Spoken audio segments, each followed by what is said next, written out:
Bismillahirrahmanirrahim. Assalamualaikum warahmatullahi wabarakatuh.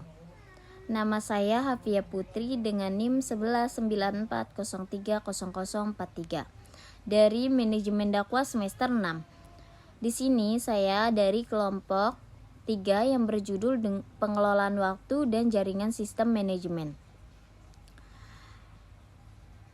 Di sini saya akan menjelaskan materi tentang pengertian, ciri dasar, dan fungsi organisasi nirlaba. Baik, pengertian organisasi nirlaba adalah organisasi atau biasa disebut dengan organisasi non-profit, merupakan organisasi yang sasarannya mendukung suatu kebijakan atau memecahkan masalah penting yang terjadi di suatu negara dengan tujuannya yang tidak komersial atau tidak menarik perhatian terhadap sesuatu yang bersifat mencari keuntungan. Organisasi nirlaba bisa disebut dengan organisasi keagamaan, politik, rumah sakit, sekolah negeri, dan organisasi lainnya.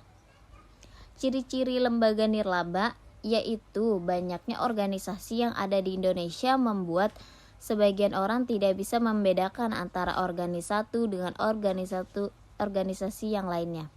Contohnya antara organisasi non-profit dengan organisasi bisnis yang mencari keuntungan. Untuk memudahkan dalam mengenai lembaga nirlaba, berikut ini ciri-ciri dari berbagai sumber. Yang pertama, sumber daya manusia.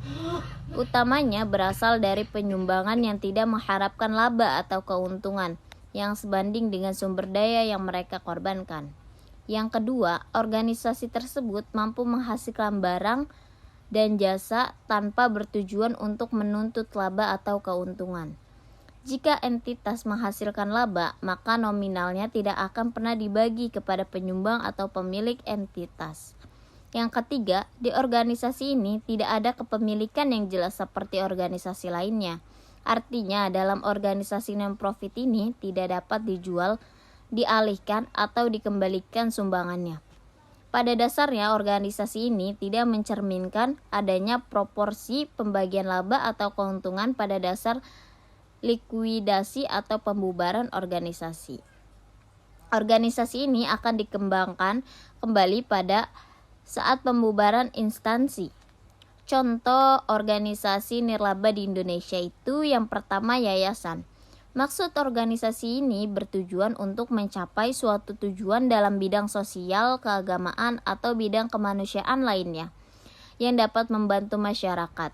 Yayasan memiliki ciri khas yaitu kepemilikan yang eksklusif. Organisasi ini hanya memiliki pendirian dan warga negara asing dapat membangun yayasan atas kepemilikan sendiri.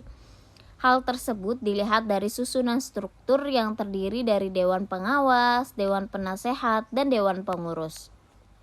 Yang kedua, lembaga gabungan atau asosiasi.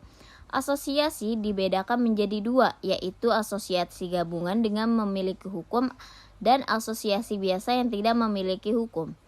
Jika ada lembaga asosiasi yang ingin mendapatkan perlindungan hukum, lembaga tersebut harus mempersiapkan surat pendaftaran. Surat pendaftaran ini nantinya akan diajukan ke Ketua Pengadilan Negeri setelah surat pendaftarannya disetujui dan disahkan oleh Pengadilan Distrik. Maka akan keluar surat perlindungan hukum dari Departemen Hukum dan HAM. Yang ketiga,